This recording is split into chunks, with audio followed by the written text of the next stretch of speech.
हरे कृष्णा, राधे राधे। हम सब श्री कृष्ण चरितामृत श्रवण कर रहे हैं। आज का प्रसंग है रुक्मिणी कृष्ण। उत्तर श्री कृष्ण चरितामृत भाग 15। क्या राजकुमारी का हरण हो गया? बात हवा की तरह फैल गई थी विदर्भ में। शिशुपाल, जरासंध, रुक्मी आदि सब बैठे थे और हास्य विनोद चल रहा था कि एक सैनिक ने आकर सूचना दी कि राजकुमारी का हरण हो गया। शिशुपाल चिल्ला उठा, मैं तो कह ही रहा था कि वह चोर है। चोरी करना उसे अच्छे से आता है। आज उसने फिर वो अपना मस्तक दीवार पर पटकने लगा। रुक्मी ने अपने सैनिकों को डांटते हुए कहा, तुम क्या कर रहे थे? राजकुमार, वह अत्यंत सुंदर था। वह इतना सुंदर था कि हम कुछ समय के लिए सब कुछ भूल ही गए। उसकी मुस्कुराहट, उसकी वह पीताम्बरी, उसकी वह गजचाल। मूर्ख सैनिक! रुक्मी अपने ही सैनिकों के ऊपर झपटा तो जरासंध ने अलग किया रुक्मी को। इस बेचारे को मारकर क्या होगा?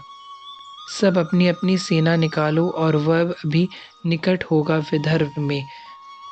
हो सकता है विदर्भ की सीमा उसने पार की भी नहीं होगी। उसे घेर लेते हैं, राजकन्या को छुड़ाकर उसे मार देंगे।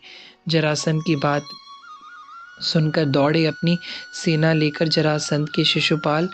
सबने अपनी सेना को आदेश दे दिया। हजारों गज, हजारों अश्व, उनमें हजारों सैनिक सब दौड़ पड़े थे श्री कृष्ण की ओर। पुत्र, राजा भीष्मिक ने सुना कि रुक्मिणी का हरण किया श्री कृष्ण ने किया है, तो वह आए अपने पुत्र के पास। रुक्मी सेना को आदेश दे रहा था कि पुत्र, जो हुआ अब उस पर ज़्यादा विचार मत करो। हम सब मिलकर चलते हैं द्वारिका और कन्यादान करते हैं। पिताजी, रुक्मी क्रोध दांत भींचने लगा था। मैं रुक्मिणी को लेकर आऊँगा और कृष्ण का वध करके आऊँगा। और हाँ, अगर मैं यह नहीं कर सका तो विदर्भ को पलट कर नहीं देखूंगा। पीछे से पुत्र पुत्र पुकारते रहे भीष्मिक, पर रुक्मी ने आज सुनी नहीं अपने पिता की। वह क्रोध के कारण मानसिक रूप से रुग्ण हो चुका था।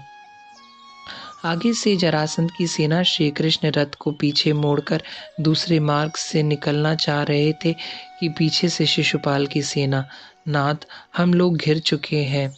अब रुक्मिणी घबराई। श्री कृष्ण शांत ही बने रहे, पर उसी समय पीछे से एक शंख ध्वनि गूंजी। बलराम भैया! श्री कृष्ण बोल पड़े। यह कौन है? रुक्मिणी ने पूछा। हमारे बड़े भैया हैं, वह देखो रुक्मिणी।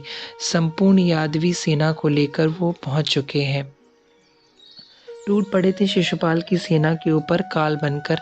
बलराम जी देखते ही देखते हजारों सैनिकों को काल का ग्रास बना दिया था। शिशुपाल समझ गया कि अब इनसे रुक्मिणी को छुड़ा पाना असंभव है।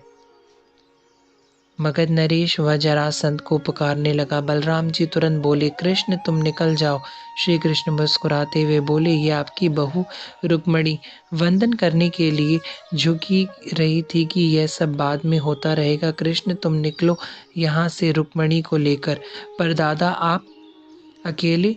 मैं अकेला पर्याप्त हूँ, तुम जाओ जाओ। बलराम जी ने श्री कृष्ण को दूसरे मार्ग से निकाल दिया और स्वयं जरासंध की सेना पर हल मूसल का प्रहार करने लगे। श्री कृष्ण जा रहे हैं, उसका रथ दौड़ रहा है, ये वायु वेग से भी।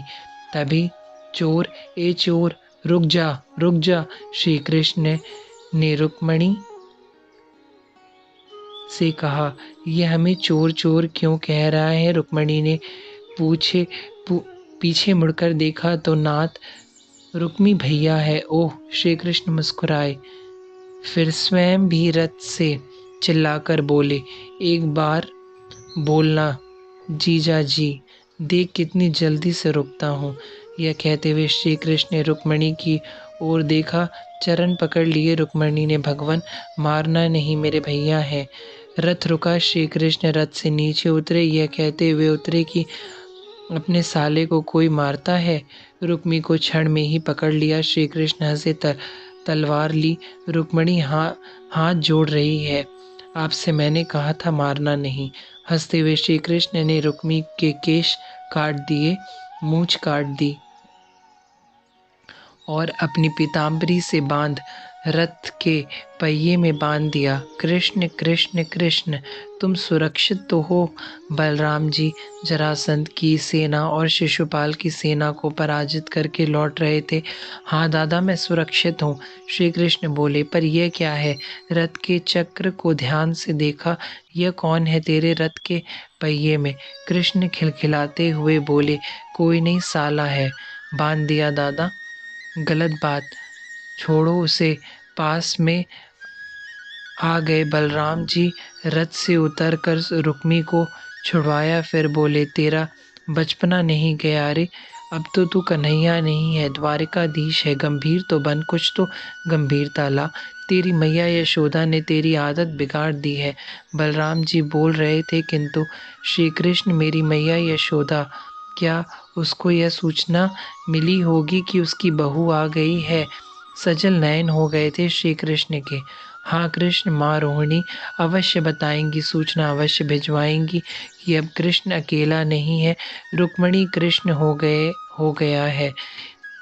इस तरह चर्चा करते हुए श्री कृष्ण बलराम द्वारिका में लौट आए थे। द्वारिका में महाउत्सव का आयोजन किया गया। द्वारिका दुल्हन की तरह सज धज कर तैयार हो गई थी। हरे कृष्णा, राधे राधे।